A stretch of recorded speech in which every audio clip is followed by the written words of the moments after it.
Fish is Fish by Leo Lionni. At the edge of the woods there was a pond, and there a minnow and a tadpole swam among the weeds. They were inseparable friends. One morning the tadpole discovered that during the night he had grown 2 little legs. "Look," he said triumphantly.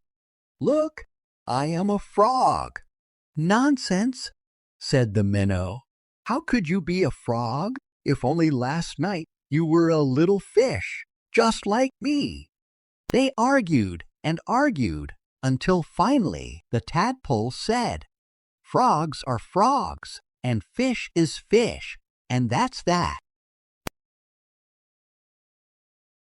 In the weeks that followed, the tadpole grew tiny front legs, and his tail got smaller and smaller.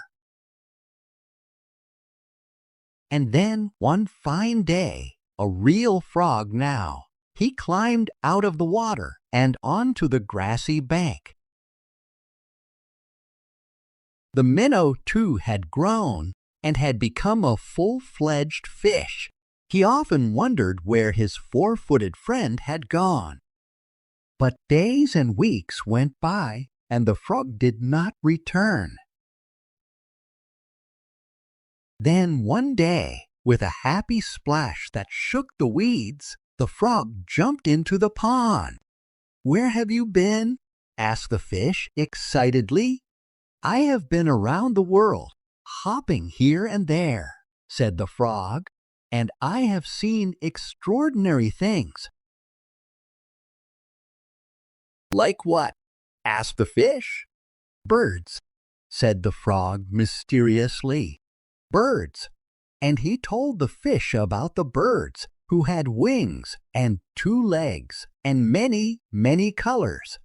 As the frog talked, his friend saw the birds fly through his mind like large feathered fish. "What else?" asked the fish impatiently. "Cows," said the frog. "Cows. They have 4 legs, horns, eat grass, and carry pink bags of milk." "And people," said the frog.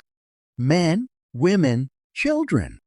And he talked and talked until it was dark in the pond.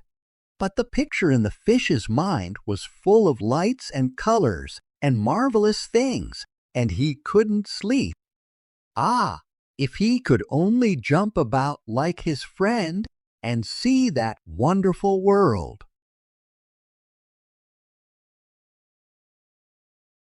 And so the days went by.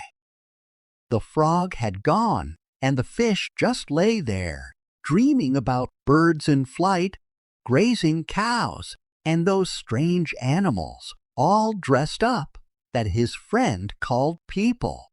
One day he finally decided that come what may, he too must see them.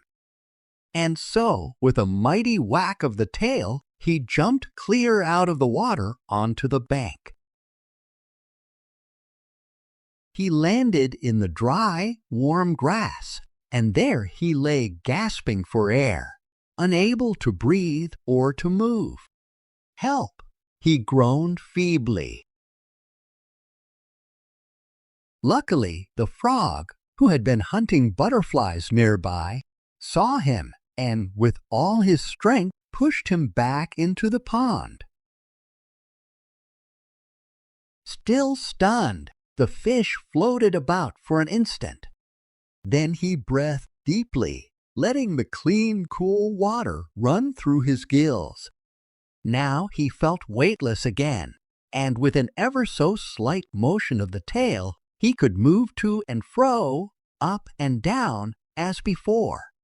The sun rays reached down within the weeds and gently shifted patches of luminous color. This world was surely the most beautiful of all worlds. He smiled at his friend the frog, who sat watching him from a lily leaf. "You were right," he said. "Fish is fish.